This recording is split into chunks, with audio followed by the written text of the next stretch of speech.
এই আমার সাহাবীরা ও সাহাবীরা গো, তোমরা যখন দুনিয়ার মধ্যে কোন জান্নাতের বাগানে দিয়া যেই মাত্র গমন করবা গো, সাথে সাথে তোমরা ওই জান্নাতের বাগানের মধ্যে বসে যাবে। সাহাবারা ডাক দিয়া কয়, ইয়া রাসূলুল্লাহ, নবী গো, ও মায়ের নবীজি, দুনিয়ার মধ্যে কোন জায়গাটা হলো জান্নাতের বাগান? আমার নবী বলি এই কলান নবী সাল্লাল্লাহু তাআলা আলাইহি ওয়াসাল্লাম, ইজা মারাতুম বিনিয়া ফিল জান্নাতি ফারদাউ। আমার নবী ডাক দিয়া কই, সাহাবায়ে কেরাম রে, দুনিয়ার মধ্যে কোন জান্নাতের বাগানে দিক দিয়া গমন করবা, ওই বাগানের মধ্যে বসে যাইবা গো। সাহাবায়ে কেরাম ডাক দিয়া কই, জায়গাটা হলো জান্নাতের বাগান। আমার নবী ডাক দিয়া কই, সাহাবীরা রে, এই জায়গার মধ্যে আমি আল্লাহ এবং আমি নবীর গুণগান করা হয়, এই জায়গাটাই হলো জান্নাতের বাগান। আওয়াজ করে বলা যাবে কি সুবহানাল্লাহ? সাহাবায়ে কেরাম ডাক দিয়া, আমার নবী ডাক দিয়া কয়, সাহাবীরা রে, ও সাহাবীরা গো, তোমরা এই জান্নাতের বাগানের মধ্যে বসে থাকো না। সাহাবায়ে কেরাম ডাক দিয়া কয়, ইয়া রাসূলুল্লাহ, ইয়া হাবিবাল্লাহ, নবী গো, এই জান্নাতের বাগানটা চিনলাম, এই বাগান থেকে আমরা কি করব? আমার নবী ডাক দিয়া কয়, সাহাবীরা রে, তোমরা এই জান্নাতের বাগান থেকে ফল সংগ্রহ করিও। সাহাবায়ে কেরাম ডাক দিয়া কয়, নবীজি,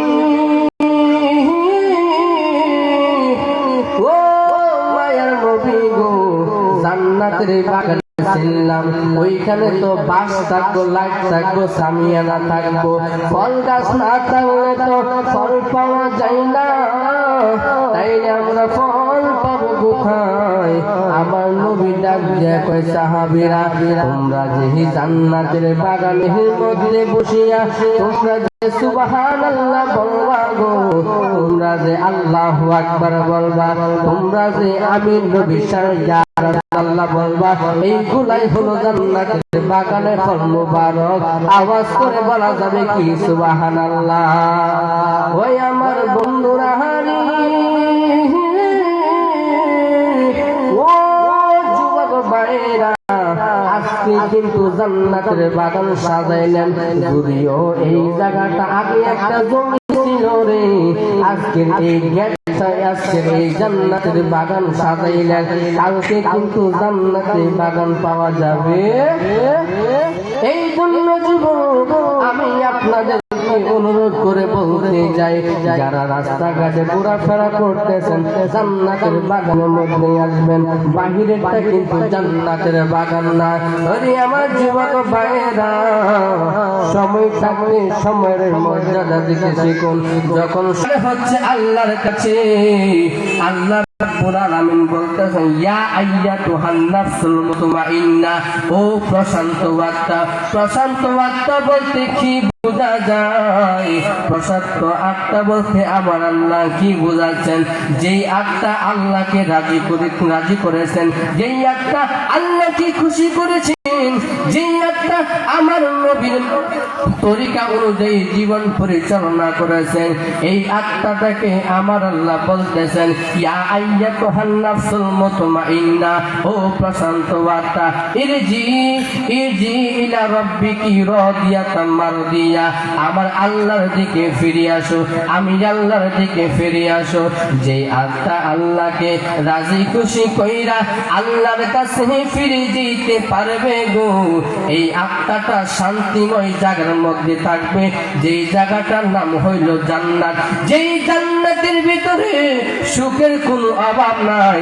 আমার আল্লাহ বলতেছেন, ফাদখুলি ফি ইবাদি ওয়াদখুলি জান্নাতি। যেই ব্যক্তি আল্লাহকে রাজি খুশি করে আল্লাহর সান্নিধ্যে ফিরে যাইবে, ওই আত্মাটাই হবে জান্নাতি। আওয়াজ করে বলা যাবে কি সুবহানাল্লাহ? এই আত্মা প্রশান্ত আত্মা। এই জন্য দুনিয়ার জমিনের মধ্যে কোনো বাহাদুরি চলবে না। জমিনের 2 হাত উপরে বাহাদুরি চলে রে, জমিনে 2 হাত নিচে 3.5 হাত মাটির মধ্যে বাহাদুরি চলে না। একজন লোক যখন দুনিয়ার জমিন থেকে বিদায় হইয়া গেল রে, তার 2টা সন্তান বাবারে সুন্দর কইরা গোসল করাইলো। সুন্দর কইরা গোসল করাইয়া নিজে জানাজার দিয়া 3.5 হাত মাটির মধ্যে রেখে আসলো। এই 2 ভাই বলতেছে, বাইরে বাবার যে কবরের মধ্যে রাখলাম, বাবার কবরের মাটিগুলা অতিরিক্ত রয়ে গেছে। বড় ভাই ডাক দিয়া কই, বাইরে এই মাটি কি করবো রে? এই মাটি দিয়ে একটা কলস বানাবো। এই কলস বানাইয়া স্মৃতি হিসাবে ঘরের মধ্যে রাইখা দিব। আওয়াজ করে বলা যাবে কি আল্লাহু আকবার। আমাদের বাংলার জমিনে অনেক মানুষ আছে রে, কেমন অনেক জিনিসগুলা দেখবেন রাইখা দেয়। তারা বললে এটা হচ্ছে আমার দাদার জিনিস, স্মৃতি হিসাবে রাইখা দিলাম। এটা হচ্ছে আমার আম্মা ব্যবহৃত করতো, এই জিনিসটা স্মৃতি হিসাবে রাইখা দিলাম। এই জন্য যুবক একটা মাটির কলস বানাইছে। এই কলসের মধ্যে যখন পানি রাখে রে বাবা, সকাল বেলা পানি রাখলে দুপুরে গরম হয়ে যায়। দুপুরে যখন পানি রাখে রে, রাত সন্ধ্যা বেলা গরম হয়ে যায়। সন্ধ্যায় যখন পানি রাখে, রাত্র বেলা গরম হয়ে যায়। ছোট ভাই ডাক দিয়া কয়, বাহিরে ও ভাই, কলসের মধ্যে যে পানি রাখো, এই পানি কি গরম কইরা রাখুন? বড় ভাই ডাক দিয়া কই, না রে, কলসের মধ্যে তো গরম পানি রাখি না, তাইলে পানি গরম হয় কিভাবে? তারা তালাশ করতে লাগলো। ঘরের মধ্যে রৌদ্র লাগে না, ফুটন্ত পানি কলসের মধ্যে রাখে না, কিন্তু পানি কিভাবে গরম হয়ে যায়?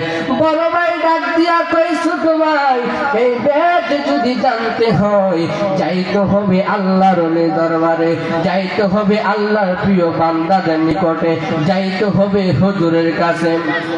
2 ভাই মিল্লা আল্লাহর কাছে গেছে গো, যায়া ডাক দিয়া কয়, হুজুর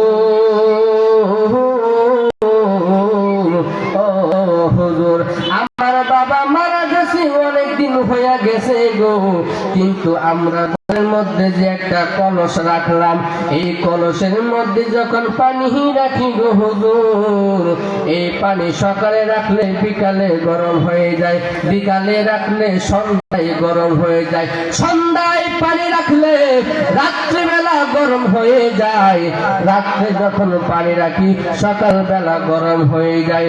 এই ব্যাট আপনার কাছে বসতে যাই, হুজুর কয়েকটা সময় নিয়ে মুরাকাবা মুশাহাদা করলেন। মুরাকাবা মুশাহাদা কইরা আল্লাহর সঙ্গে প্রেমের কালেকশন লাগাইয়া দিছে গো।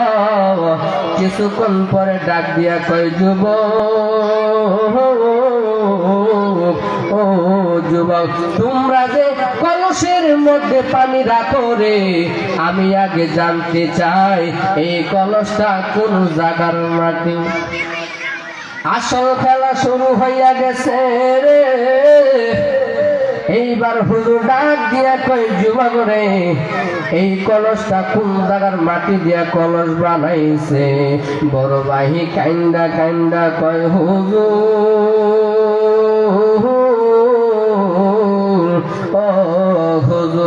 আমার বাবা মারা গেছে, 40 দিন পার হয়ে যায়, বাবারে যখন কবরে রাখলাম কিছু মাটি অতিরিক্ত রইয়া গেছে, এই মাটি দিয়া কলস বানাইছি। হুজুর ডাক দিয়া কয়, যুবক, তুমি যে তোমার বাবারে কবরে রাখলা, যখন কবরে দিয়া তোমরা যখন রাখলা গো, তোমার ওই বাবা কবরের মধ্যে তো শান্তি নাই, শান্তি নাই, তোমার বাবার কবরের মধ্যে জাহান্নামের আগুন জ্বলতেছে। এই জন্য যুবক, তোমরা যে কবরের মাটি দিয়া কলস বানাইছো, আমার আল্লাহ পাক রব্বুল আলামিন